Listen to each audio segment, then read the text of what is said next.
folks, Paul Roberts here. We're now into mid-March, and I'm going to warn you ahead of time, this one's a little long, and that's because there's a lot of cool stuff going on down there now.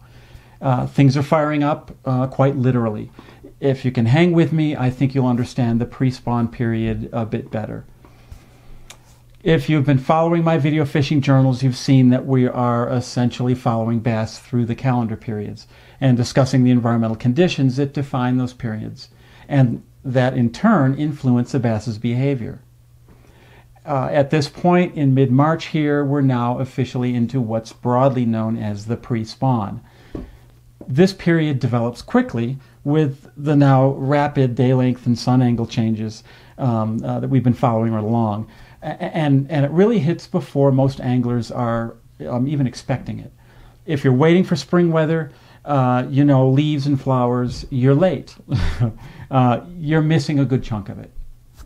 In my mind, the pre-spawn has less directly to do with spawning and more to do with feeding behavior. We might just be better off calling it the spring feeding binge period, because that's what's going on down there. What's happened is that our waters have now heated into the active growth range for bass, and at the same time, the food chain is cranking up. Put the two together and you've got a literal feeding binge. There are three main pieces that are critical for getting in on these spring feeding binges. Weather trends, that's the weather over the few days prior to your fishing day, prey whereabouts, and closely related habitat structure. So let's talk about them. In terms of weather, I'm looking for surface temperatures to break that 50-degree Fahrenheit mark. But remember, temperature does not stand alone. Heat is an underlying effector that sets the physiological groundwork for the increase in the bass's need to feed. An endogenous rhythm may light the spark, but heat makes it burn. So from here on to the spawn, hunger drives behavior. That pretty much defines the so-called pre-spawn. So when does the feeding binge begin? Since March is truly the month of lions and lambs, the weather here can be expected to swing wildly from snow to glorious sunny spring days, which tends to leave fishermen to wonder on any particular fishing day, is it winter or spring? But what really matters, of course, is what the bass think. I'll offer one fundamental piece of knowledge that should provide you some solace. Once the sun is this high in the sky, heating is the norm. And once water takes on heat, it's darn stingy about giving it up. We may be having to wear a winter coat, hat and gloves some days, mornings especially, but if you bother to actually take temperatures, you'll find that the water just doesn't give up that much of its heat this time of year. Water temperatures tend to be surprisingly consistent year to year, the variations amounting to just a week or two either way, rarely more. It's the sun, okay? And that's where the word solace actually comes from. Other weather elements that will factor in, of course, can be precipitation, wind, current, and the basic sky and water conditions that affect mostly visibility. In terms of prey, feeding being the primary focus in pre-spawn, the bass everywhere go where the food is. So getting to know the prey species in your waters can be critical to getting the most out of your fishing. Here in my waters, we're talking bluegills mostly.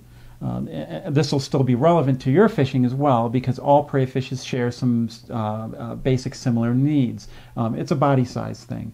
And more directly, because bluegills are a primary prey item in waters all across the country.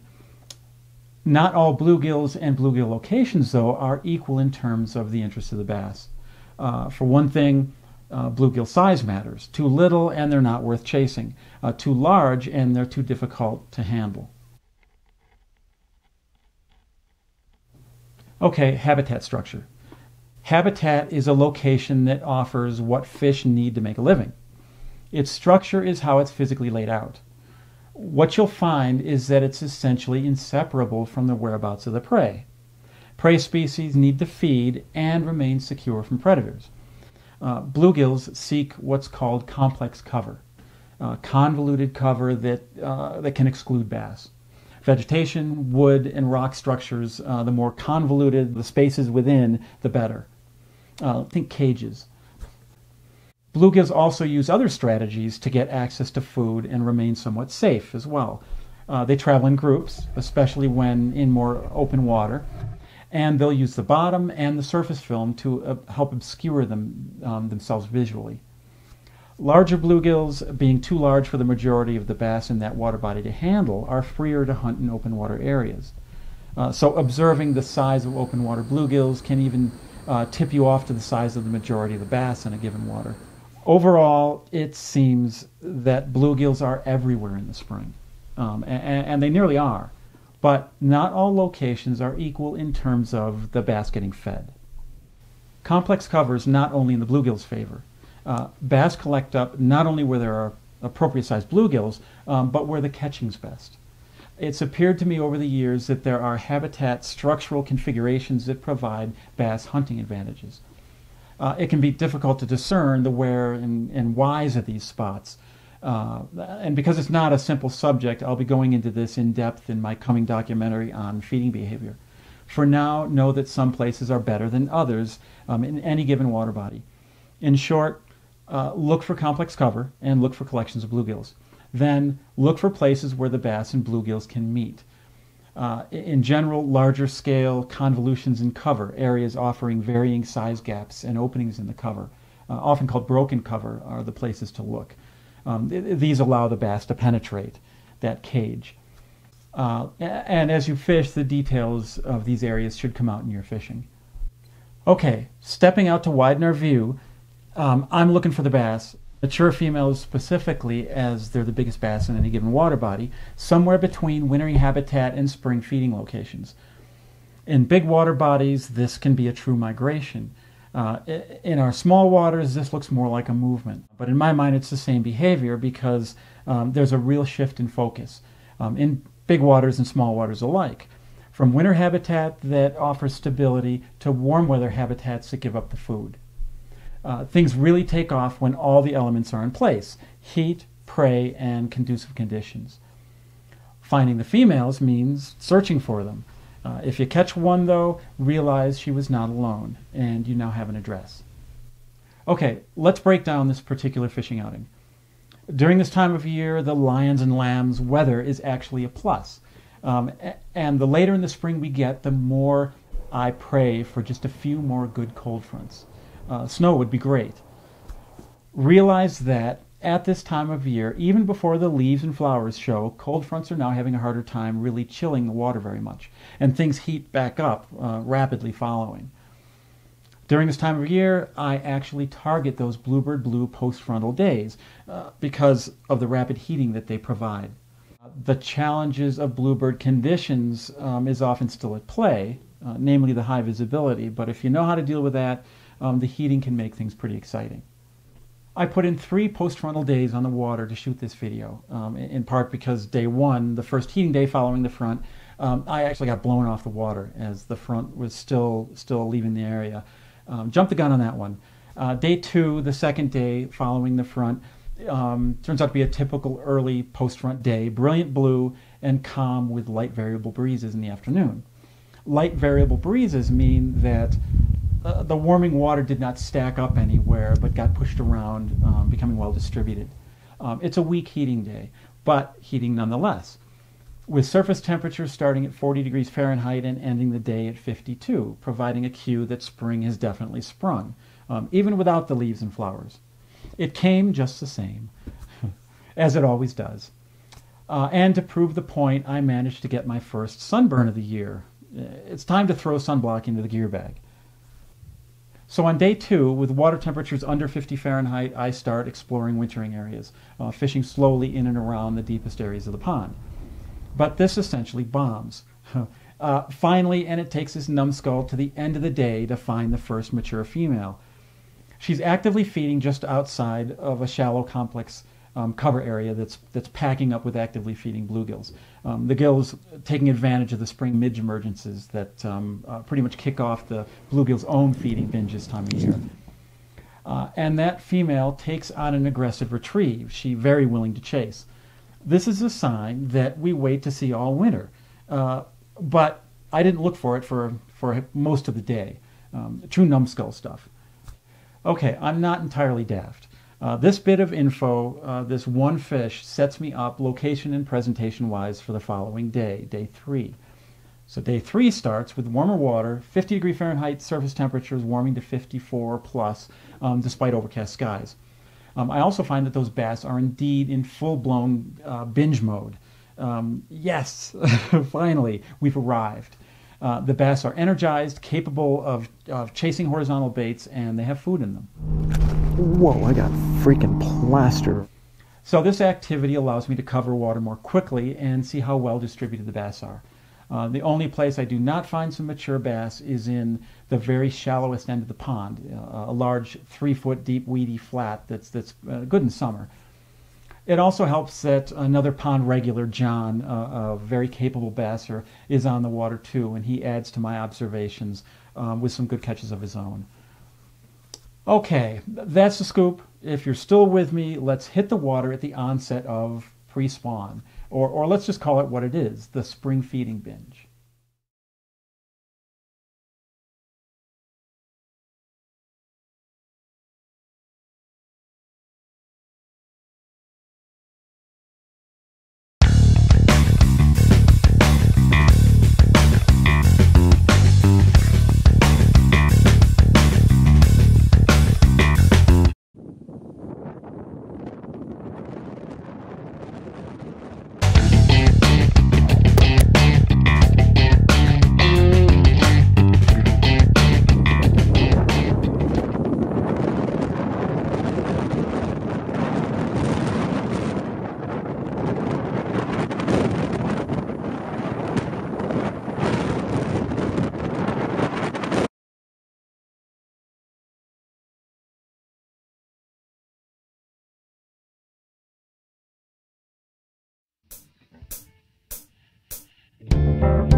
All right, let's check the temperature here.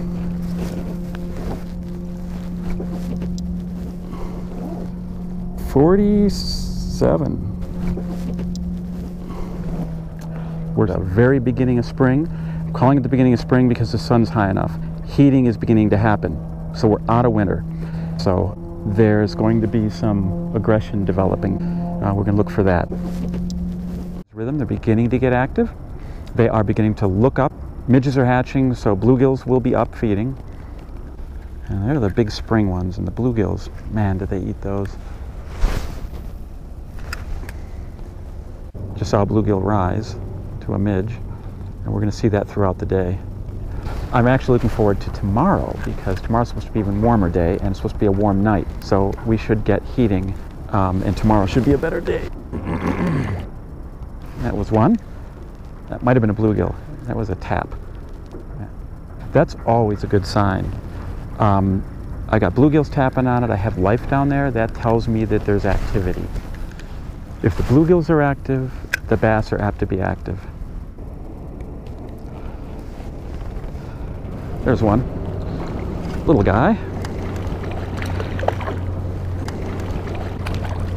I want to show you something. If I can get him in here, there's his coloration, and I'll explain why he's colored like he is.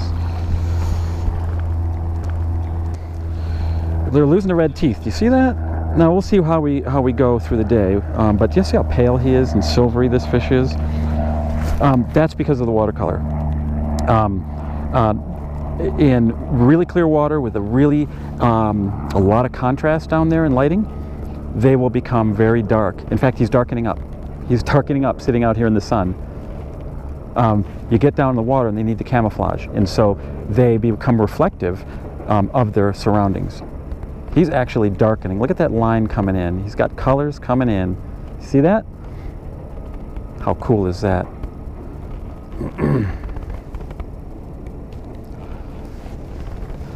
All right, little guy.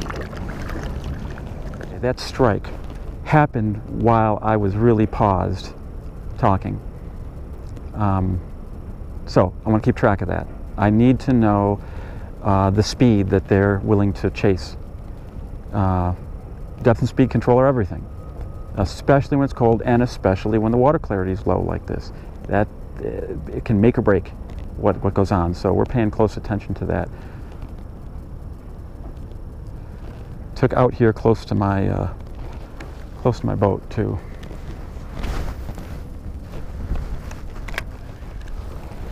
Okay, I'm on the deep stuff. I'm at the deep edge, and up here is this slight little shallower corner.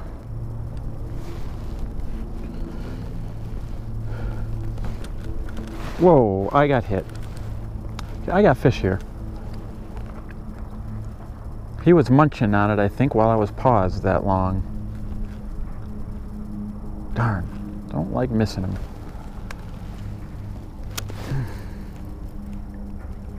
Just where I caught that other smallish fish last time. So let's...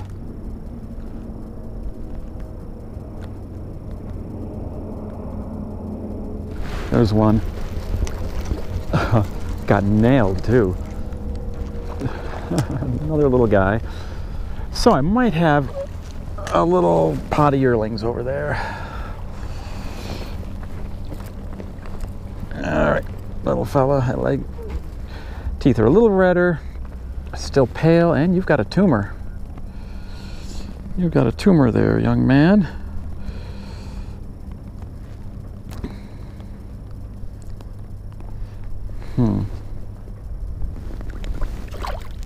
Zoom.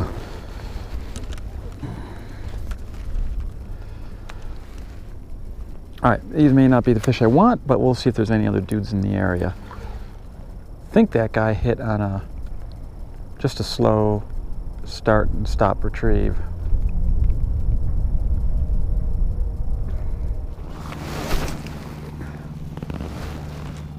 Oh, bluegills, gillies, midging gillies probably.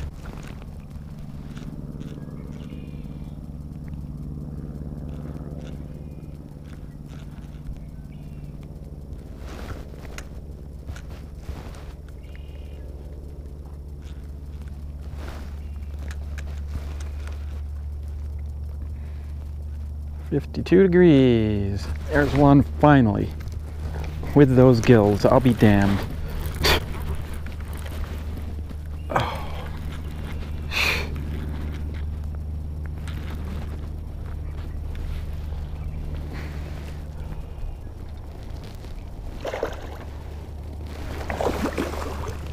Hey, stay down, stay down.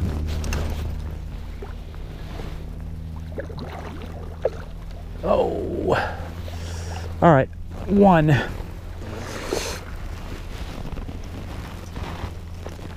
Oh, man. Tiny little mouth.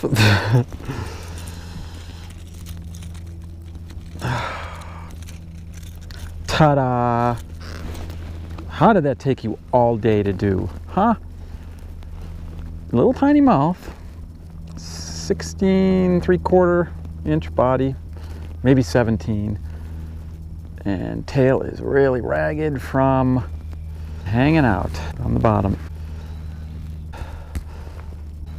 And she's feeding. Look at that, defecating. So they're heavy into the feed. Spring feed is rocking now. All right, we're there. Yep.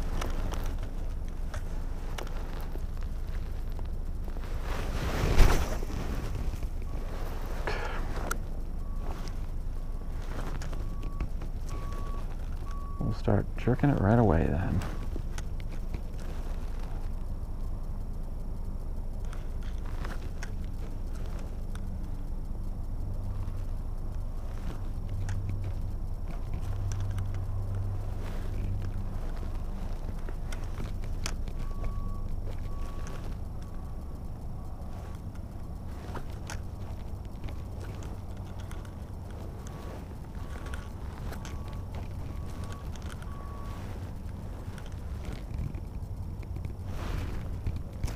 There's one. Yeah, nice one too.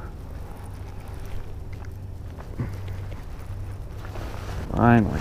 Whoa! Oh, don't jump, honey. Got a mouthful of good hooks, but... Where are you, babe? There you are. Oh. Oh boy. Anchor down, anchor is down. There she is. Oh, she ate that. Okay, let's see if we can get her. Whoa. Oh, out the gill plate there. She really inhaled that. Look at that. Uh-oh, boy. I'm going to take it out the backside. She's not even hooked. Let's see if I can bring it up through that gill. There it is. Now don't move, honey. I'm not sure if you saw what I did to get that hook out.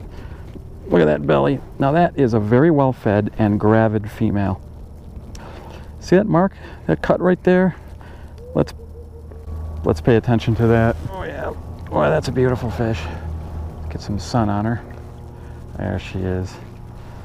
That is a gorgeous fish. All right. There she is. Beautiful fish. A lot of gills in those cattails.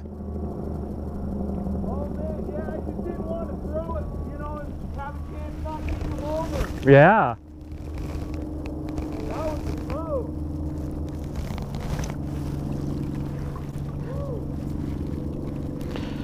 All right, hon. Let's get you back in. You are ready to go. All right.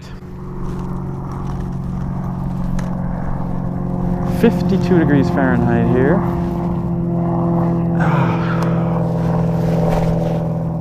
So, the answer here is speed. It ain't winter anymore.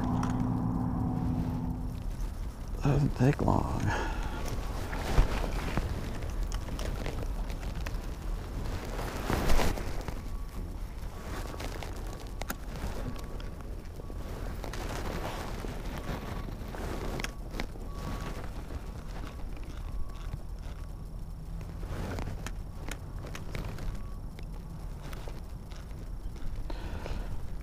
Okay, 51.9. There's one. All right, near same place as yesterday.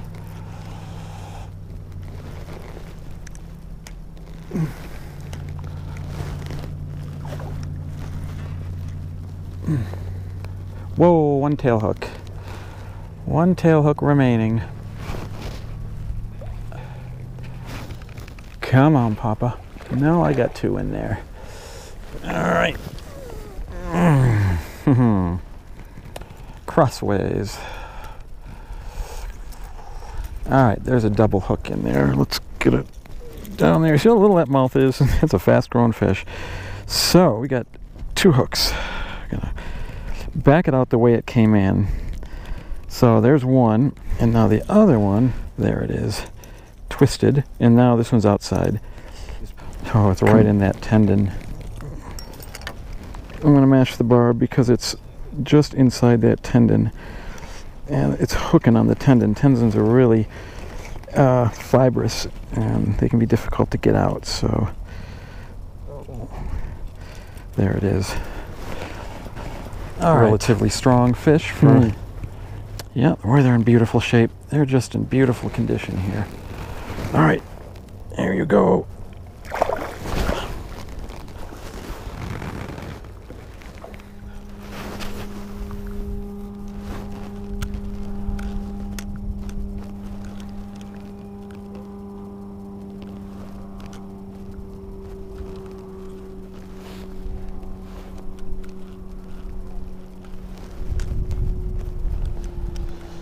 Oh, I just got cracked.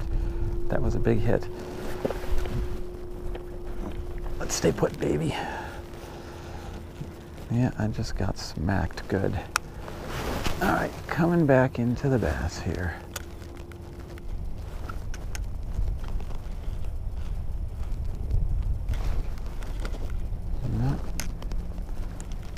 bumped something. All right, I'm drifting. I'm gonna have to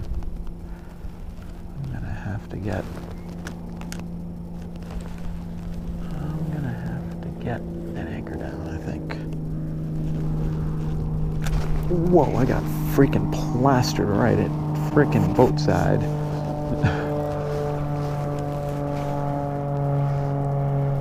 Oh, one hook, I think. Whoa.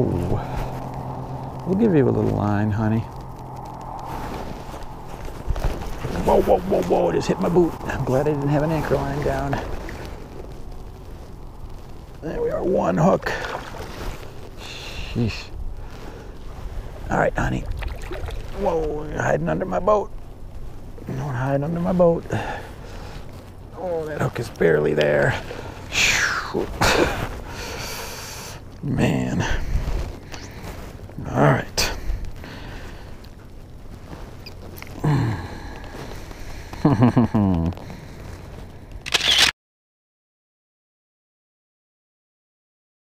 Very nice. Another beaut. This is a heck of a year class, I'll say that.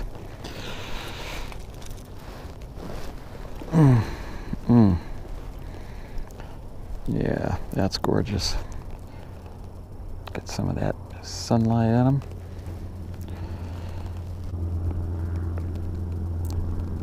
Oh yeah, that's a beautiful fish. And you are feeding, see that? Yep. Alrighty, honey.